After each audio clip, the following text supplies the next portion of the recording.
Hello mga Dods, ito ang paggawa ng garden table in shear cement. Tuturuan ko kayo. Ito yung una-una Dods, lagyan nyo itong bakal dito Dods para matibay. Ha? Ganito lang, kasimple. Hindi ako gumagamit ng palita, kamay ang ginagamit ko mga Dods. Ganito lang. Papaid ko lang yan dyan Dods. Mas matibay pang kamay ko sa palita mga Dods. Hindi yung mabuti Dods.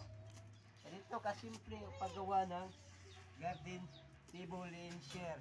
Pag matapos mo na to mga Dods, papalitahin mo dito sa ibaba Dods. Hindi kasi kaya ng kamay Dods, dito lang. Diba, ganyan.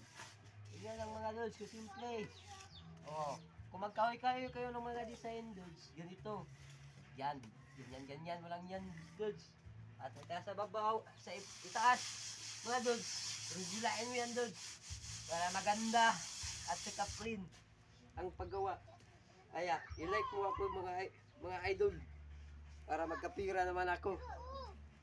Sige ano, okay, dagan salamat mga Dods. Ipakikita ko to sa inyo sa next episode pag meron ng kulay. And good night and ingat sa inyo mga Dods. Bye.